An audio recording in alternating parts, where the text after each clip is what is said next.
वो सादर अभिवादन। पुरुषार्थ की संकल्पना। सनातन हिंदू धर्म, दर्शन और संस्कृति ने उन ऊंचाइयों को छुआ जहां दूसरे धर्म अभी स्वर्ग नरक से ऊपर ही नहीं उठ पाए, जैसे मोक्ष की संकल्पना है या शास्त्रार्थ की है अथवा पुरुषार्थ की संकल्पना है। पुरुषार्थ की संकल्पना सनातन धर्म, दर्शन और संस्कृति की आधारशिला है। यह जीवन शैली और जीवन जीने की कला और जीवन के उद्देश्य की अभिव्यक्ति है। यह मनुष्य की प्रवृत्ति मार्ग और निवृत्ति मार्ग का समुचित समन्वय है। यह संसार और संन्यास के मध्य एक संतुलन है। यह प्रकृति और प्रवृत्ति के बीच तालमेल है। इस तरह से जो पुरुषार्थ की संकल्पना है वो बहुत ऊंची है, क्योंकि अग्नि पुराण के अनुसार प्रवृत्ति मार्ग और निवृत्ति मार्ग दो हैं। प्रवृत्ति मार्ग के अंतर्गत अर्थ और काम है, जिसमें शरीर या भौतिकता है। निवृत्ति मार्ग के अंतर्गत धर्म और मोक्ष है, जिसमें आत्मा, परमात्मा, आध्यात्मिकता। वस्तुतः पुरुषार्थ की संकल्पना इन दोनों के बीच संतुलन का नाम है। पुरुषार्थ दो शब्दों से मिलकर बना है। पुरु माने होता है नगर, और पुरुष जो उस नगर में रह रहे हैं। तो वस्तुतः नगर निवासी जो विवेकवान हैं, जो समझदार हैं, जो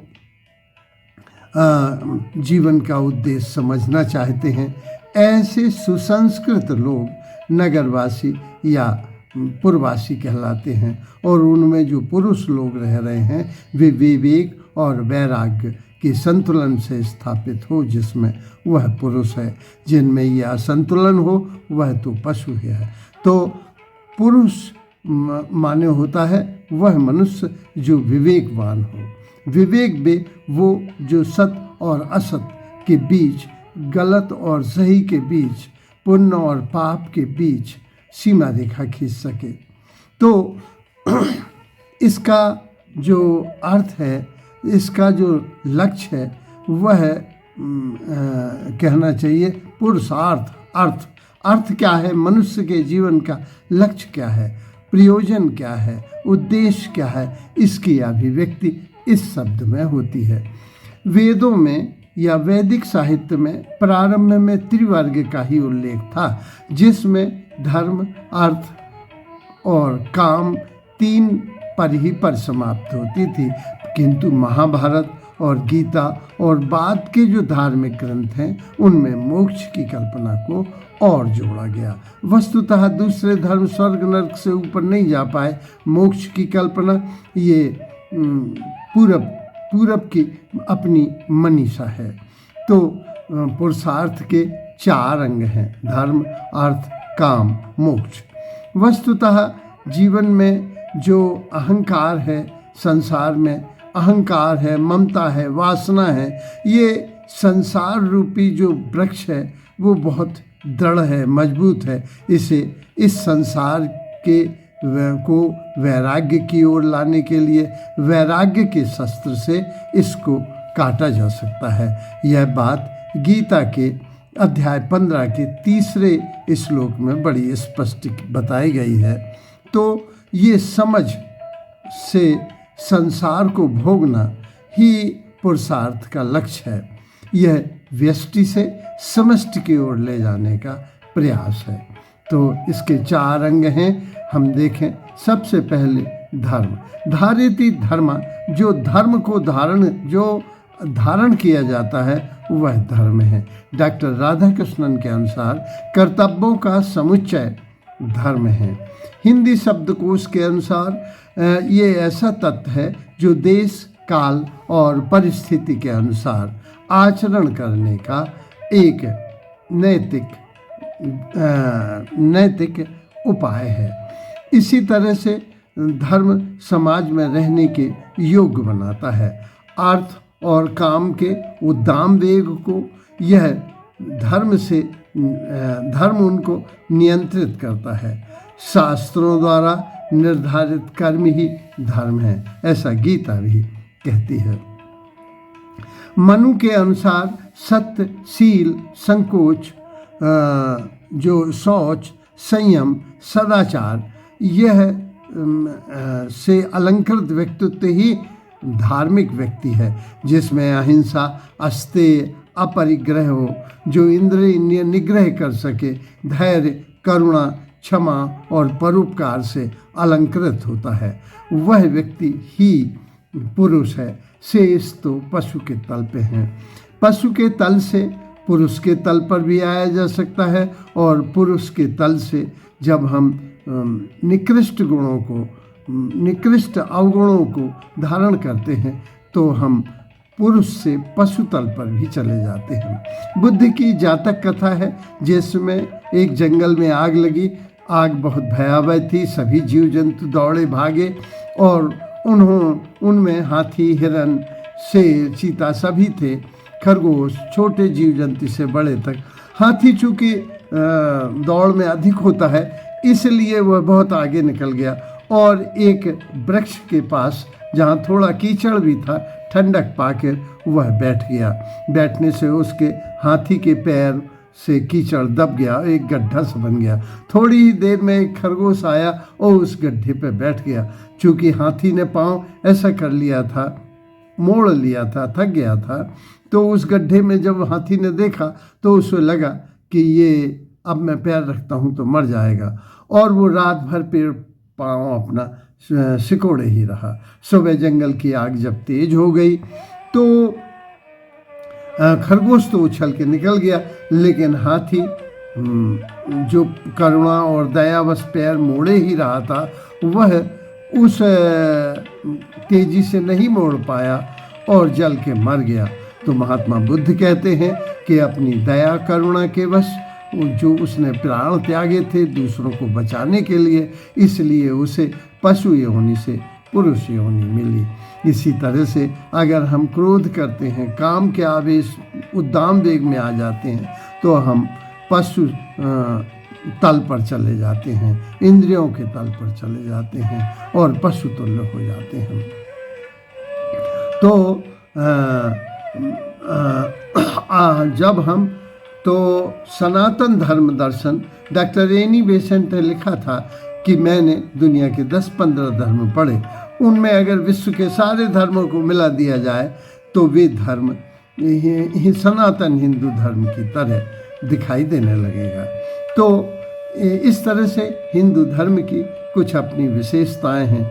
इस सनातन धर्म को अगर हम धर्म शब्द से जोड़ें तो ये अंग्रेजी के रिलीजन और उर्दू के मजहब शब्द से ये कुछ अलग है, क्योंकि रिलीजन, मजहब या पंथ या संप्रदाय या एक सेक्टर जो एक ढंग से संचालित करता है उसे रिलीजन कहा जाता है। जो एक मत को ही पुष्ट करता रहता है उसे मजहब कहते हैं। तो मजहब और ये अलग हैं, क्योंकि धर्म तो भौगोलिक परिस्थितियों के अनुरूप होता है। हर स्थान का, काल का, समय का अपना एक धर्म होता है, लेकिन जो आध्यात्मिकता होती है वह वस्तुतः एक ही होती है, क्योंकि वह तो एक ही है, आत्मा तो एक ही है, जीव तो एक ही है। तो जो आध्यात्मिकता की दृष्टि से उसमें काल, देश, परिस्थिति आदि की परिधि से ले सनातन सत्य की अभिव्यक्ति होती है। तो शाश्वत सत्य और सिद्धांत आध्यात्मिकता से निकलते हैं। धर्म तो भौगोलिक परिस्थितियों के अनुरूप होता है। कहीं वही परिस्थिति पुण्य में मान ली जाती है और कहीं वही परिस्थिति, वही कर्म पाप में मान लिया जाता है। तो धर्म तो अलग अलग हो सकते हैं, लेकिन वस्तुतः आध्यात्मिकता तो एक ही होती है। तो सनातन धर्म दर्शन की कुछ अपनी विशेषताएं हैं। अगर हम इन्हें देखें तो पाते हैं कि ईश्वर तो एक ही है, इसको सनातन धर्म स्वीकार करता है। एकस्य विप्रो बहुधा वदन्ति, उसमें the wise man called that one God by various name, विभिन्न नामों से उसको पुकारा है। ईश्वर तो एक है। एकेश्वरवाद पर यह विश्वास करता है कि ईश्वर तो वस्तुतः एक ही है। दूसरा, अवतारवाद पर इसका विश्वास है। तीसरा, उस तक पहुंचने के विविध मार्ग हैं और सभी धर्म उस तक पहुंचने के मार्ग हैं जो व्यष्टि को समष्टि की ओर ले जाते हैं। वे सारे धर्मों को सनातन धर्म स्वीकार करता है तथा संसार को में शास्त्रार्थ की सुविधा हिंदू धर्म दर्शन की है, माने धर्म को युग के अनुरूप बनाने की है। और जितने महर्षि हैं, मुनि हैं, संत हैं, इन सब महात्मा हैं, महर्षि हैं, इन सब के अस्तित्व को वह स्वीकार करता है। और जो भी अपने धर्म पर अटल है, अपने कर्म पर अटल है, वही हिंदू कहलाने लायक है। क्योंकि हिंदू सनातन धर्म दर्शन बहुत उदार है। नास्तिक भी हिंदू है, आस्तिक भी हिंदू है, साकार भी हिंदू है, निराकार भी हिंदू है, जो हठवादी है, प्रेम मार्गी है। सभी हिंदू धर्म की अपनी विशेषता है। इस धर्म में निष्ठुरता, घृणा, द्वेष को कोई स्थान नहीं है। सभी की स्वीकारता और उदारता इस धर्म का चरम शिखर है, क्योंकि यह पशु पक्षियों को भी स्वीकार करता है, जबकि दूसरे धर्म संकीर्ण हैं। वे कहते हैं नवाज में कि पूरब के मुसलमान सुखी हों, पश्चिम के मुसलमान सुखी हों, लेकिन विश्व बंधुत्व ये मानता है कि सभी जीवों में उसी परमात्मा का वास है और सभी जीवों में वह उसी परमात्मा को देखता और व्यवहार करता है। तो कर्तव्य ही पूजा है, कर्म ही पूजा है। जैसा डॉक्टर राधा कृष्णन ने कहा था, गीता भी मानती है कि नियत कर्मों का त्याग किसी भी तरह उचित नहीं है। नीदरलैंड एक देश है जिसमें 90% लोग नास्तिक हैं, लेकिन वहाँ की जेलें, वहाँ के जो अदालतें खाली पड़ी हुई हैं। क्यों? क्योंकि वे सब नैतिक हैं। उनका कहना है कि हम झूठ नहीं बोलते, हम छल नहीं करते, हम किसी को धोखा नहीं देते, हम मानवीय संबंधों को सींचते हैं, इसलिए हम धार्मिक हैं। क्योंकि इस्लाम में भी आया कि बिछा लो मुसल्ला, पढ़ लो नमाज, हम तो तुम्हारे एमाल देखेंगे।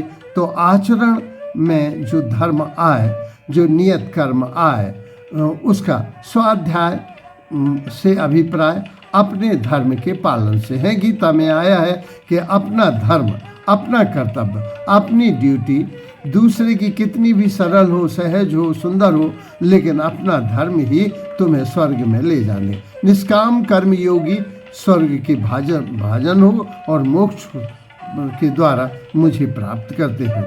जो प्रेम की पराकाष्ठा पे पूजा होती है, पूजा और श्रद्धा और विश्वास की पराकाष्ठा पर पत्थर में भी परमात्मा हिंदू धर्म दर्शन देख लेता है। ये उसका श्रद्धा और विश्वास है कि चाहे वह शंकर जी पत्थर के ही हों, लेकिन जिन्होंने उसको शंकर रूप में मान रखा है, उन्हें उसका फल प्राप्त होता है। क्योंकि महाभारत की एकलव्य की कथा, जो मिट्टी के द्रोणाचार्य ने वो शिक्षा दे दी जो वास्तविक द्रोणाचार्य अपने अर्जुन जैसे शिष्य को नहीं दे पाए। तो अब हम देख सकते हैं कि